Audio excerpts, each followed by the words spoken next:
বিসমিল্লাহির রহমানির রহিম। সুপ্রিয় শ্রোতা দর্শক মণ্ডলী, আজ আমরা জানব ইসলামের অন্যতম গুরুত্বপূর্ণ মিকাত কারনুল মানাজিল আমরা সম্পর্কে। আছি এখন মিকাত মসজিদের কাছে।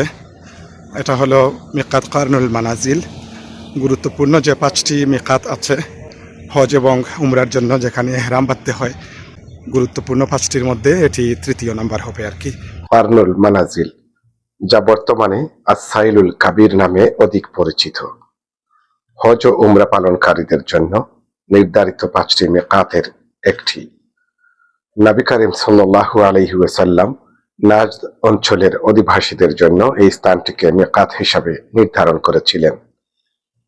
বর্তমান সময়ে সৌদি আরবের মধ্যাঞ্চল, বিশেষ করে রিয়াদ, কাসিম, হাইল, আল খার্জ সহ আসসালামু নাজদ আলাইকুম। অঞ্চলের যাত্রীরা এখান থেকেই ইহরাম বাঁধেন।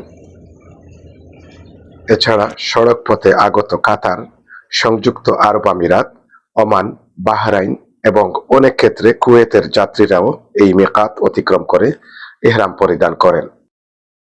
তবে মনে রাখতে হবে, মিকাত দেশভিত্তিক নয়, বরং যে পথ দিয়ে মক্কার দিকে অগ্রসর হওয়া হয় সেই পথের নির্ধারিত মিকাতই প্রযোজ্য হবে।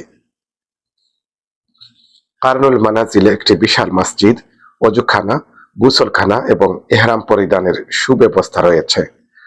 প্রতিদিন হাজার হাজার হাজি ও উমরা যাত্রী এখান থেকে ইহরাম বেঁধে পবিত্র মক্কার উদ্দেশ্যে যাত্রা শুরু করেন।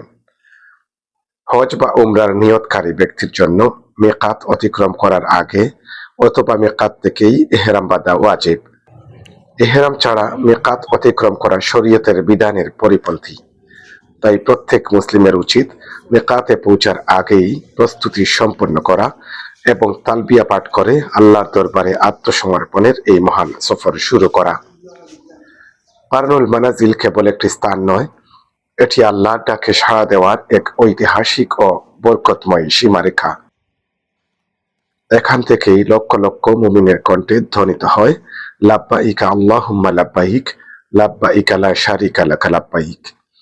আল্লাহ তাআলা আমাদের সবাইকে সুন্নাহ অনুযায়ী হজ ও উমরা আদায় করার তৌফিক দান করুন। ভিডিওটি ভালো লাগলে লাইক দিন, শেয়ার করুন এবং সাবস্ক্রাইব করে পাশে থাকুন। মাহিম চৌধুরী, সাইলুল কাবির, কারনুল মানাজিল, সৌদি আরব।